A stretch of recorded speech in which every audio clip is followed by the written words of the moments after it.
Saburkaa harfan qalloo dhiistee qajeelteeree Oromiyaa bal'oo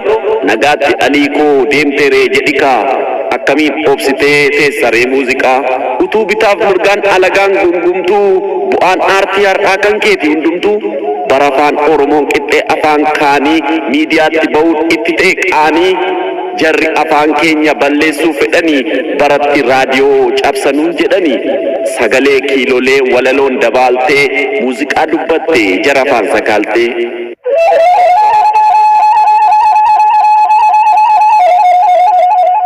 Aartii afaan keenyaa guddisuudhaaf iyyaa itti ari'amte itti kolaafamte ittiin baate biyyaa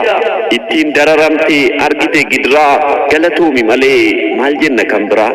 kan caraanee iyyu boo'ee mankaraaree Ali Abbaakoo jedhee biyyoofitti ammaaree kunoo ol jedhii ilaali ilmaan miiliyoonaa nuti dhalasaat jedhee Oromoon siin boona atiin duune jirta laphee keenya keessaa homtuus sittiin bu'u bara baraan teessaa. Jechoota keen kuultee nuuf dhaamteetta dhaabbii maal nuun dhaamne ati wayi qabdaaree gaabbii rabbi moo namumaa kan seera jallisee haati keenya takka maaltu gargar nu baase jettee nuuf lallabdee nuun geesseetta dhaamsaa gucati qabsiifte bishaan maaltu dhaamsaa yoo tokkummaa jennaan yookaanis barnoota hundattuu nu kaastee nu gooteetta goota barnoota ammas barnoota kana ta'uu qaba kaayyoon Oromootaa jettee nu kakaaste nutti kaaste seexaa jecha keen gulufni akka farda leexaa.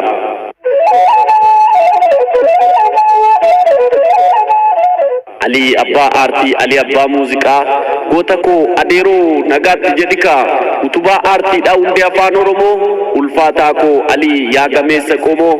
eelamtee dadhabdee lakki jette daba tokkummaa lallabdee tokko gochuuf saba aabaa jennee kaanaa kanumaan jalqabna afaanuma keenyaan katabnee dubbifna jettee afaan keenyaaf taate kabeenzilii ati goota keenya siimboonna Ali Abbaa Sookoo Ali Abbaa Carraa Abbaa weellistoota Abbaa daandii har'aa Abbaa aartii keenyaa Abbaa weelluu qaalii Abbaa afaan keenyaa Abbaa keenya Ali Abbaa jecha cigoo Abbaa jecha jabaa homaa sitti nafne waan aartii waan sabaa mooticha muuziqaa urjii Oromootaa nagaan boqodhukaa taa'i tarree gootaa yoo muusiin dhaadanna siin jennee heeroo yoo muusi jaallanna nagaatti adeeroo muuziqaatiin dhooftee tattaraarte bajjii warra asii dhiistee erga deemtee achi daadhii fi usmayyoo eebbisaaf hacaaluu ilmaan kee xixinnoo hin dhiisiin ilaaluu urjii baha biiftuu guca koosa guddaa akka sabni jiru ittimi waan hunda faana leencaa maleen dhaqne faanarree kanaaf ati qixxee gootaa deemta taaddee birruu tarree hin nyaanne imaanaa irbuuf qaamuuf jirta galmee seenaa gubbaas kabajamtee jirta fiddee nuun geesseetta imaanaa kee yabbuu si'iin nama miti si eebbisa rabbuu yoo na duute si'ee ni bu'a Oromoon koo garuu atin duune hin duutus qomoo koo eeyyee atin duune maal akkamiin duuta seenaan kee kitil dhibba guuta lakki atin duune dhiironneen jabaata goonni lubbuun miti seenaatiin jiraata seenaan immoo haqa seenaa rirmin nyaatu maal saa du'a gootaaf boo'anii watwaatu kanaaf ansiin boo'u sin faarsa sin jaja kan biyyaaf jiraateef duutiyyuu kabajami abboo abbaa aartiif miixuu lubbuun kee jannata nuufaa qananiitu.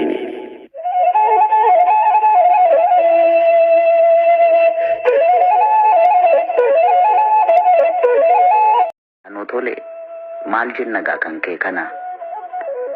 situ akka ummatatu akka kee warra nu goomatuuf seenaaf aadaa Oromootu aartiidhaan mul'ate egaa boonyiin sin deebisu nuumi maal lakkuu roobsinee seenaa kee seenaaf dhiifneerra haa ta'u kaa kunis jennee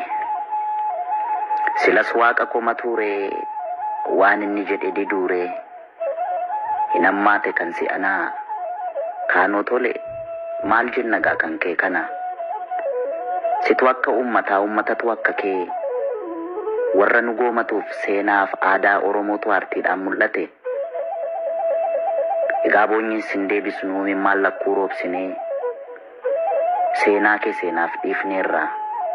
haa ta'u kaa kunis jennee